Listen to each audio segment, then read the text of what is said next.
yung mga taong talagang sumunod. Hi guys!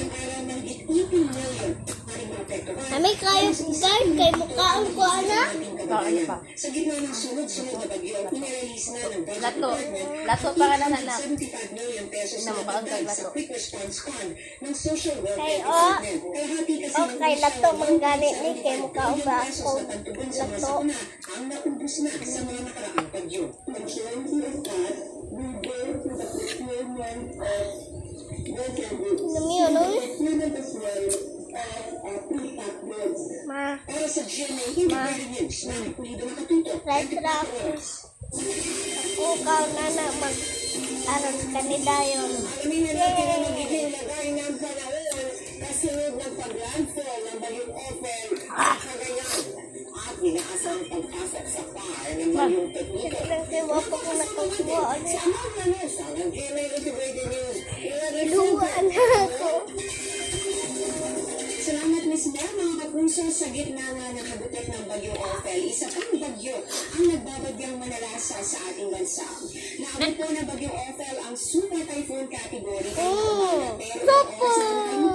Bahagyain po itong humina bilang typhoon pa west-northwest sa bilis na 20 kilometers per hour. At makikita po ninyo dito sa satellite image, halos matakpan na po yan itong northern Luzon.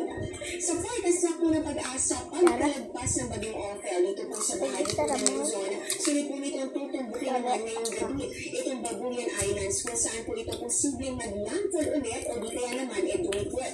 Sa Mabasa kapit na lagi sa mag-lead no. curve, yun po ay tahanan patungo naman dito sa may silangang bahagi ng Taiwan pagsapit po ng weekend.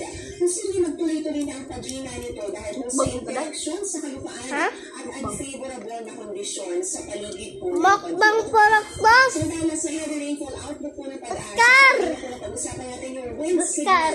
Yan po ay babala sa lakas ng hangin. Ito naman, Oscar, kaya babala paano? po sa lakas ng ulan. Nakaingon na lang kung Oscar. Oscar Monday. Diyan po yan sa may Cagayan, pati na rin po Adi, sa dili, Batanes, Ilocos, pagkapit-apit sa ila. dito sa Isabela. Habang dito naman sa Abra, Caloocan Mountain Province, Ifugao, Quirino, Nueva Vizcaya, at pati na rin po sa Aurora.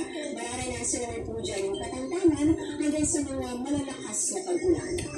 Base naman po sa datos ng Metro Weather, hapon at gabi bukas, may mga kalat-kalat na ulan pa rin. Dito po yan sa may northern Luzon at ilang bahagi. Unti-unti na rin po mararamdaman yung mga pag-ulan at kalat. Ditong papalapit na Bagong Pipito, dito po yan sa may Visayas at rin sa ilang bahagi. Mama, Papa. Tiga malagi din. Papa. Mindanao naman sa localized